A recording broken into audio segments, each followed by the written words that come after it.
भाई अपने आप में एक दोहा हनुमान चालीसा का सिद्ध है। राम राम जप करने से मन शांत होता है। राम यानी कि मन को आराम। दुनिया के जितने भी कठिन से कठिन काम वो सब हनुमान जी की शक्ति संभव है। ताकत उनके अंदर बल, वो चाहे तो एक आवाज में पूरा ब्रह्मांड दिला दे। शिव भी श्री राम का ही नाम करते हैं। श्री कृष्ण भगवान याद दिलाते हैं कि देखो मैं तुम्हारा सारथी हूँ और तुम्हारे इस रथ पे ऊपर कौन सवार है? सबसे ऊपर हनुमान जी बैठे हुए हैं। जो हनुमान जी की शक्ति को साथ साथ एहसास करना चाहता है वो बालाजी जय।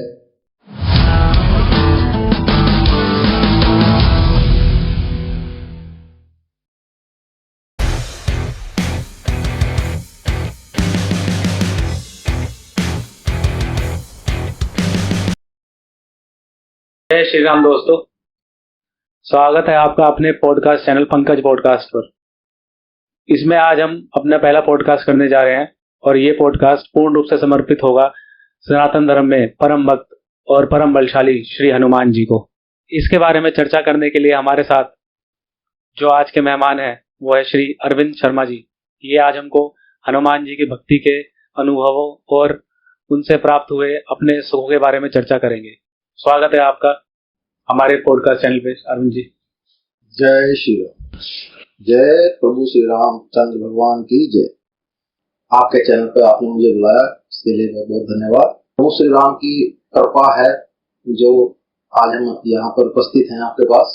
अतुलित बलधामम हेम शीलावदेहम धनुष्मन कृशानम ज्ञानिनाम अग्रगण्यम सकल गुण निधानम वानराणामधीशम रघुपति प्रिय भक्तम वात जातम नमामितम।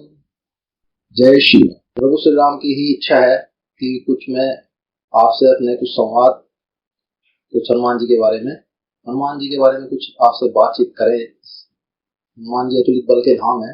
धन्यवाद अरविंद जी आपका आने के लिए। तो हम आपसे जानना चाहेंगे कि कैसे आप हनुमान जी की भक्ति में लगे और किस तरह से आप अपनी डेली दिनचर्या में हनुमान जी की पूजा करते हैं और कैसे आप उनको अपने साथ रखते हैं। ये आपने अच्छा प्रश्न किया पंकज जी।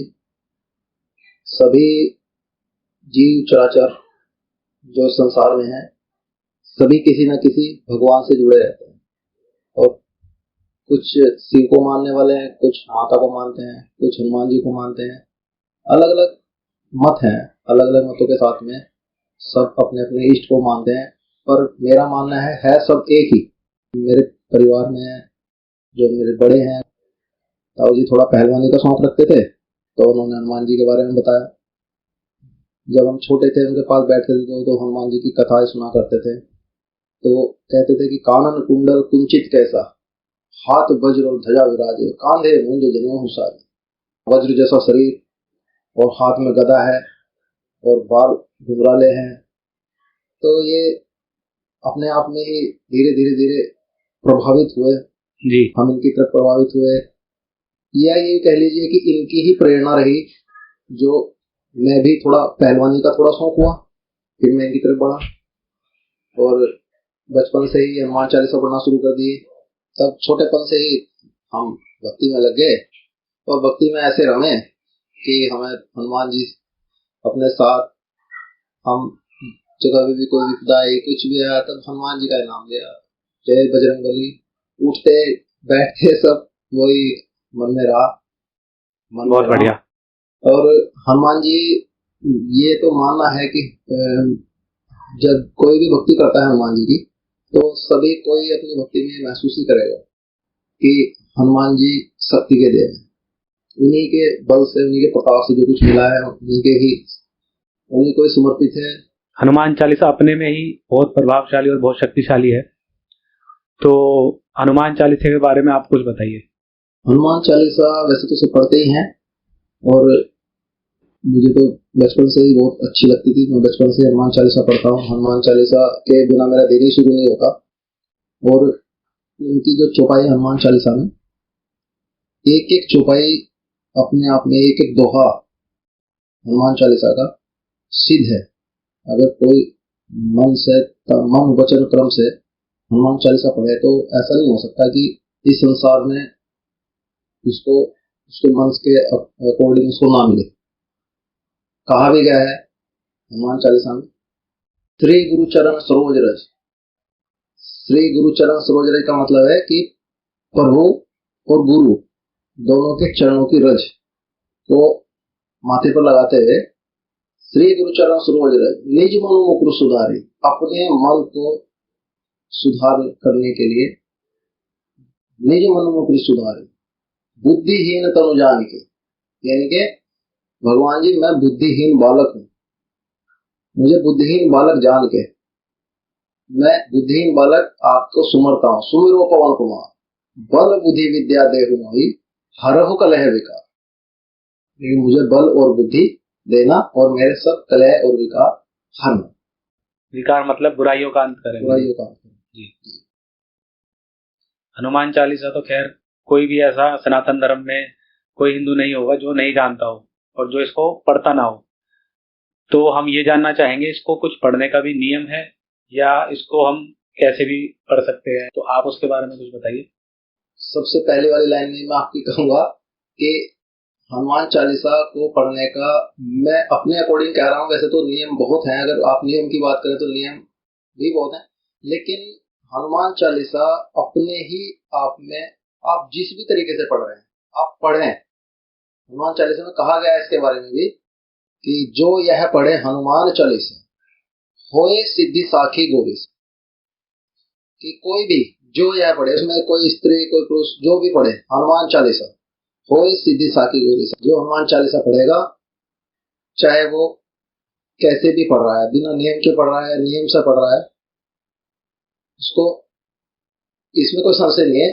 और जैसे कि मैं भी आपको बताऊं, मैं भी बचपन से ही कोई नियम नहीं कोई कुछ नहीं है, ऐसे ही पढ़ते आ रहे हैं। जैसे पढ़ते पढ़ते बस फिर राम की रटन लग गई, हमें प्रभु श्री राम की इच्छा थी तो उसी चीज में बढ़ते चले गए। जी, राम नाम तो कण कण में है।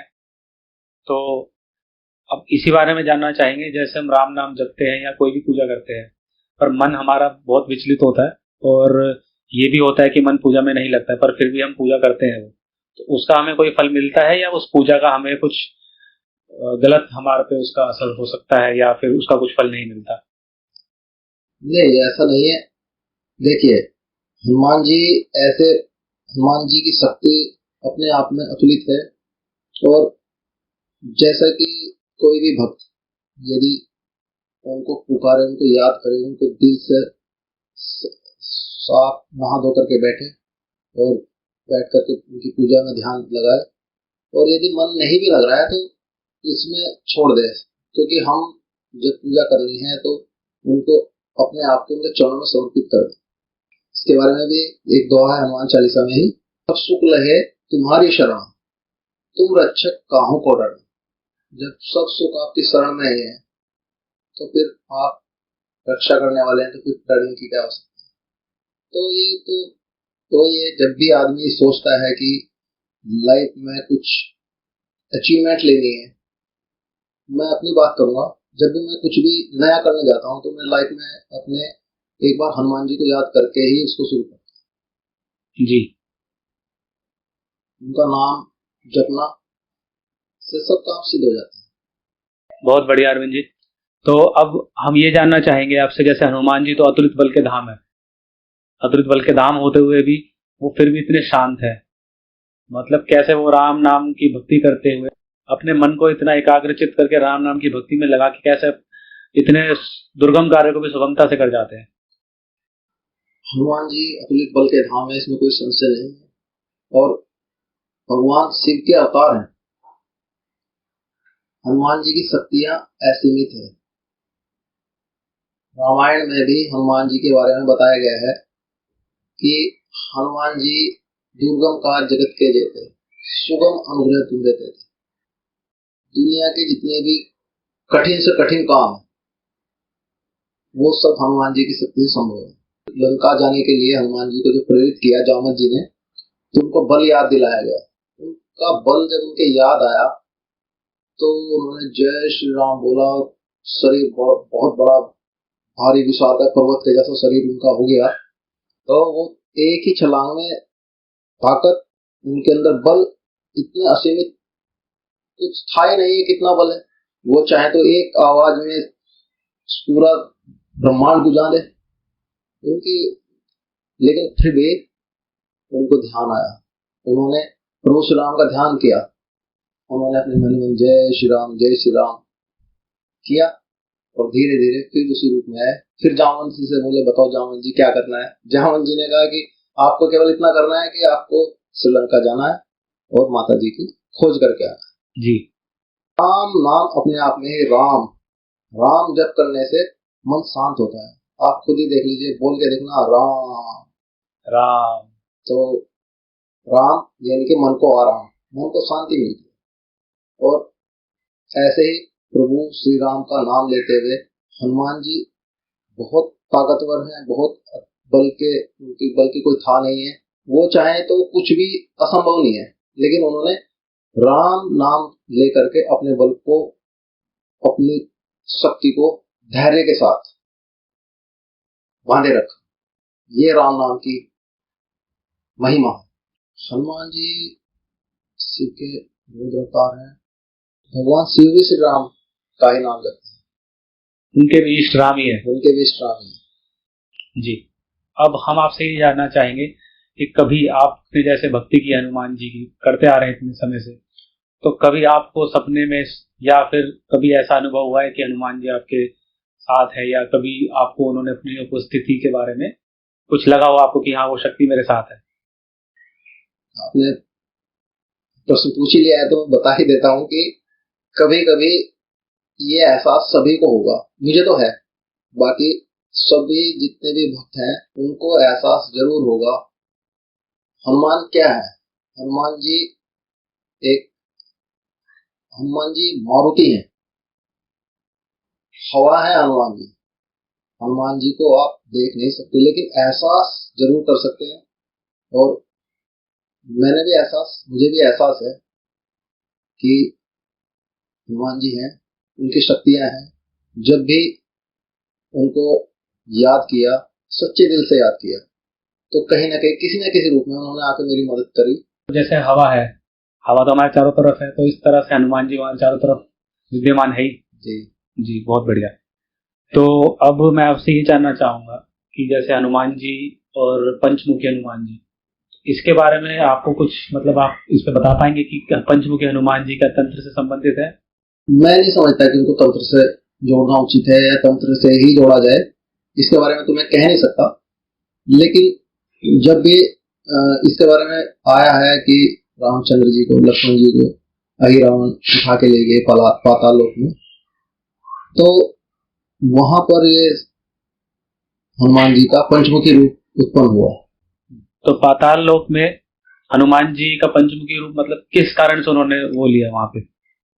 पाताल में जब ये अहिरावण को मार रहे थे, अहिरावण मर नहीं रहा था, तो इनको बताया, अहिरावण की पत्नी ने बताया कि इनको तभी मारा जा सकता है, वहां पर 5 दिए जल रहे थे, उनकी शक्ति दियों में के अंदर थी, तो एक साथ उन 5 दियों को एक साथ बुझाया जाए तो ही इनकी मृत्यु हो सकती है। तब हनुमान जी ने 5 रूप धरे, पंचमुखी रूप धरा और एक साथ उन 5 दियों को किलों को बुझाया और अहिरावण का अंत किया। एक अकेले ही पूरी सेना को सुहा करके आए जी। और वहां से हनुमान जी लेकर के आए श्री राम को और उनके अनुज लक्ष्मण जी को बचा करके लेके आए। बहुत बड़ी शक्ति है हनुमान जी की, शक्ति का कितना व्याख्यान करें इतना कम है। जी। तो जैसा कि हम सब जानते हैं और हमने सुना भी है कि हनुमान जी कलयुग के देवता है और आने वाले कई युगों युगों तक वो रहेंगे, तो इसके बारे में हमें कुछ बताइए। हनुमान जी को अमरता का वरदान है, उनको अजर अमर अविनाशी होने का वरदान श्री राम और जानकी जी ने दिया है। और अजर अमर का मतलब है कि वो कभी वो इस संसार में युगों युगों तक ऐसे ही रहेंगे। हनुमान जी को जब माता जानकी ने एक प्रसंग में कहा कि चलो तुम अमर हो, मैं तुम्हें अमरता का वरदान देती हूँ, तो हनुमान जी के अंदर कोई खुशी नहीं हुई। फिर माता जी ने कहा कि चलो अष्ट सिद्धि नौ निधि के दाता बोल दिया, तब भी उन्हें, उनका तो एक ही, हनुमान जी तो राम जी में इतने राम भजन में मस्त, उनके अंदर उनको कुछ नहीं, उनके अंदर किसी किस्म की कोई किसी भी कोई इच्छा कोई अभिलाषा ही नहीं है, वो तो राम में मग्न है। चिरंजीवी हमारे सनातन धर्म में 7 चिरंजीवी है। हनुमान, विभीषण, व्यास, महर्षि, कृपाचार्य, अश्वत्थामा, परशुराम, राजा बलि, ये 7 चिरंजीवी हैं हमारे सनातन धर्म में। इनके बारे में बताया गया है कि ये कलयुग के अंत में कल के अवतार होगा, तो ये उनकी सहायता करेंगे। तो हमने रामायण में तो सुना है कि हनुमान जी रामायण में मुख्य भूमिका निभाई उन्होंने, उनके बिना रामायण संभव ही नहीं थी। पर रामायण के साथ साथ महाभारत में भी हनुमान जी ने एक महत्वपूर्ण भूमिका निभाई है। तो रामायण में तो समझ आता है, महाभारत में हनुमान जी की जरूरत पांडवों को क्यों पड़ी? रामायण में तो हनुमान जी का वर्णन आप लोगों ने सुना ही है, पर सभी जानते हैं कि रामायण में हनुमान जी की शक्तियां, हनुमान जी के बिना जितने भी हनुमान जी के बिना काम तो कुछ हनुमान जी में कोई संभव ही नहीं है। पर महाभारत में भी ऐसा नहीं है, महाभारत के अंदर भी संवाद है हनुमान जी के। भारत में श्री कृष्ण की चक्रवर्ती सेना कौरव को मिल गई और श्री कृष्ण जी अर्जुन के साथी बने पांडव सेना। तो श्री कृष्ण भगवान ने अर्जुन को समझाया कि जाओ पार्थ, हनुमान जी से विनय करो, हमारी कौरवों के मुकाबले हमारी सेना थोड़ी कमजोर है। तो अर्जुन ने हनुमान जी की भक्ति करी।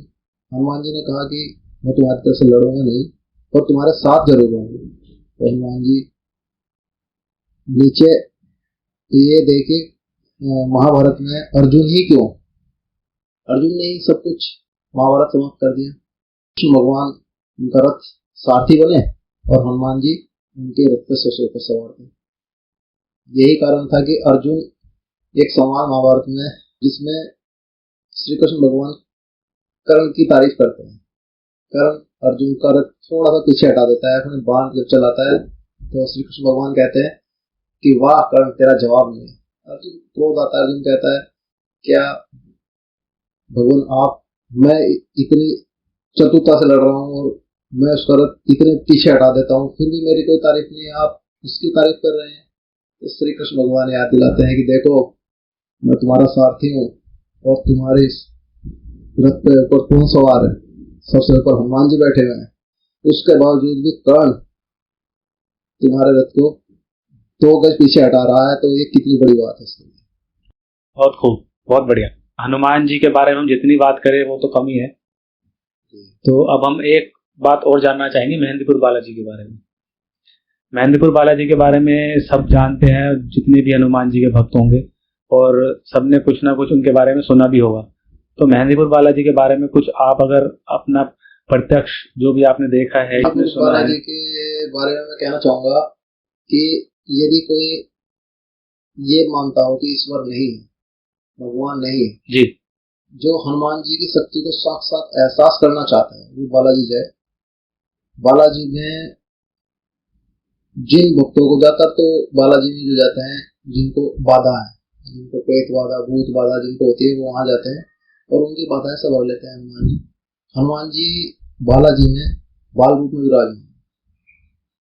बालाजी हैं, रेतराज सरकार हैं और भैरव हैं, भैरव बाबा उनके कप्तान हैं, उनके सेना के नायक हैं। वहाँ जो लोग बाधाओं से ग्रसित हैं, रेतराज सरकार उन आत्माओं को, बुरी आत्माओं को अपने वश में करते हैं। ये भी कहा गया है कि वहां पे पीछे मुड़ के नहीं देखना, हनुमान जी की शक्तियां हैं वहां पे, पर फिर भी वहां लोग पीछे मुड़ के नहीं देखते और सीधे चले जाते हैं।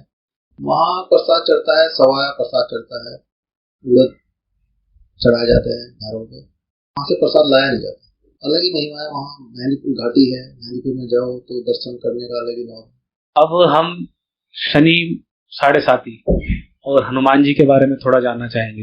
एक बार हनुमान जी पूजा में लीन, श्री राम भगवान की पूजा में लीन थे, बैठे हुए पूजा जब कर रहे थे श्री राम का।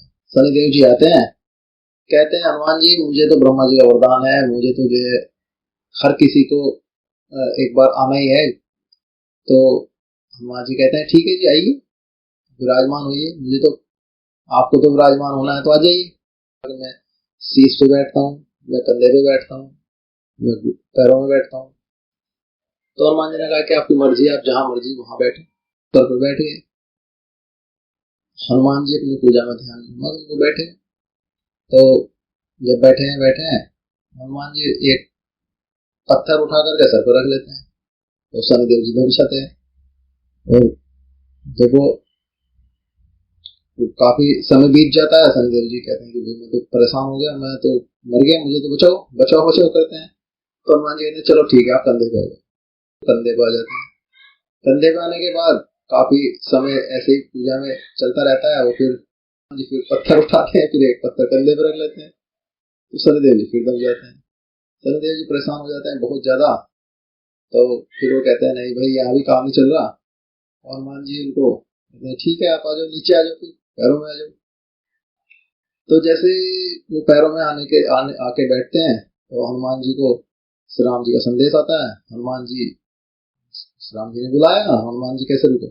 हनुमान जी ने तुरंत पैर जमीन में मारा, जय श्री राम बोला, और जय श्री राम बोल के जैसे ही चले, तो उनके पैर से शनिदेव जी पाताल में धस गए। और शनिदेव जी तो बुरा हाल, मर गया मर गया। फिर शनिदेव जी कहते हैं जी मैं मान गया हूँ आपको प्रभु, आप श्री राम के भक्त हैं, आप महान हैं। तो हनुमान जी कहते हैं कि ठीक है, आप अगर मुझे मानते हैं तो फिर आप श्री राम के भक्तों को, जो मेरा नाम लेने वाले हैं और श्री राम की भक्ति में मग्न है, उनको कभी नहीं सताओगे। तो शनिदेव जी मान जाते हैं। तो तब से ये माना जाता है कि जो हनुमान जी की भक्ति करते हैं, सुंदरकांड का पाठ करते हैं, हनुमान चालीसा पढ़ते हैं, श्री राम का ध्यान करते हैं, उनको शनिदेव भी प्रताड़ित नहीं कर सकते। हनुमान जी को बल बुद्धि और विद्या के सागर कहा जाता है, इसके बारे में हमें थोड़ा सा कुछ बताइए। बुद्धिहीन तनु जान के सुमिरो पवन कुमार, बल बुद्धि विद्या देहु मोहि हरहु कलेश स्वीकार। तो बुद्धि भी इनसे मिलती है, बल भी इनसे मिलता है। बल और बुद्धि के दाता हनुमान जी। बल और बुद्धि का परिचय तो हनुमान जी का जब सुरसा राक्षसी मिलती है तभी हो जाता है। तो कहती है कि बेटा बिना खाए तो मैं जाने ही नहीं दूंगी यहाँ से, किसी को नहीं, आज तक कोई नहीं लांग सका मुझे। तो कहते हैं ठीक है माता जी, आप अपना मुंह फैलाइए, मैं आपको पहले आपकी सुधा शांत करता हूँ, फिर जाऊंगा। तो हनुमान जी ने बहुत बड़ा सुयोजन का रूप बनाया, सुरसा ने अपना मुंह भी ऐसे कराया। फिर धीरे धीरे हनुमान जी सूक्ष्म रूप में आ गए और उनके मुंह में एंट्री करी और फिर बाहर आ गए। मुंह में प्रवेश करने के बाद हनुमान जी ने माता जी के सामने हाथ जोड़ लिए, बोले माता जी मैंने आपकी इच्छा पूरी कर दी। मतलब यहाँ हनुमान जी ने अपनी बुद्धि का परिचय दिया कि कैसे उन्होंने सुरसा नाम की राक्षसी का मान भी नहीं टूटने दिया, उनका मान भी नहीं टूटने दिया, उनका काम भी कर दिया, प्रभु श्री राम का काम करने के लिए भी आगे को चले बड़े। बहुत खूब। अच्छा, जब हम सुंदरकांड पढ़ते हैं तो एक प्रसंग आता है जहाँ पे माता जानकी हनुमान जी से पूछती है कि आपके ही समान सब की ये जो राक्षस है, ये तो बहुत बड़े बड़े बलवान वीर और बहुत मायावी है। तो उनका हनुमान जी का सूक्ष्म रूप देख के माता जानकी को संदेह होता है कि सब आपकी ही तरह है, तो ये कैसे इन राक्षसों से लड़ पाएंगे। जब हनुमान जी आते हैं लंका में और पहला दर्शन होता है माता जानकी का, तो हनुमान जी मुद्रिका देते हैं, कहते हैं माता जी मैं श्री राम का दूत हूँ, मैं रामदूत हनुमान। तो माता जी देखते हैं कि हनुमान जी आ तो गए हैं श्रीलंका में, और माता जी घबराए हुए हैं, कहते हैं कि यहाँ श्रीलंका में तो बड़े बड़े राक्षस हैं और पुत्र तुम तो बहुत छोटे हो। प्रभु श्री राम ने जो सेना बनाई है वो उसमें बंदर और भालू की सेना है, वो सब तुम्हारे प्रकार ही छोटे होंगे। तो हनुमान जी कहते हैं माता जी आप मुझ पर संदेह कर रही हैं। तो हनुमान जी एकदम से अपना विकराल रूप बनाते हैं, जय श्री राम बोलते हैं, और लंका में ऐसा लगता है जैसे कि सोने का पर्वत खड़ा हो गया। तब माता जी को पता चलता है कि हनुमान जी तो बहुत अतुलित बलवान है। और देवता आते हैं और देवता हनुमान जी को पुष्प वर्षा कर रहे हैं ऊपर से। फिर हनुमान जी को याद आया, कह रहे तुम किस काम के लिए आए थे? तो हनुमान जी ने श्री राम का ध्यान किया, जय श्री राम, और फिर धीरे सूक्ष्म बनाया। जीवन में हनुमान जी से हमें सीखने को मिलता है कि हनुमान जी को बड़ा होना भी आया और छोटा होना भी आया। समस्या यही है कि संसार में सब बड़ा तो होना जानते हैं लेकिन छोटा होना कोई नहीं जानता। रावण को बड़ा होना तो आया लेकिन छोटा नहीं होना, इसलिए रावण रावण को कहते हैं कि रावण से बड़ा विद्वान कोई नहीं है, रावण सबसे बड़ा विद्वान था, वेदों का ज्ञान था, ब्राह्मण रावण था। और उसके पास धन संपदा में जो संपदा रावण के पास थी वो राजा इंद्र के पास भी नहीं थी। पर रावण के साथ समस्या यही रही, बड़ा होने के साथ साथ नीचा कभी छोटा होना कभी नहीं सीखा। हनुमान जी से सीखने को मिलता है, हनुमान जी से ये शिक्षा मिलती है कि संसार में आदमी व्यक्ति को अपने पद का भान कभी नहीं होना चाहिए। बहुत खूब। आपसे बात करके अरविंद जी आज बहुत कुछ सीखने को मिला, और हनुमान जी के बारे में इतना कुछ हम बात कर पाए ये सिर्फ श्री राम जी की कृपा से ही हो पाया। प्रभु श्री राम की कृपा से सब संपन्न है। जो हम बात कर रहे हैं, जो हम आज आपसे आपके यहाँ इस विषय पर चर्चा करने के लिए आए हैं, ये भी प्रभु श्री राम की इच्छा है।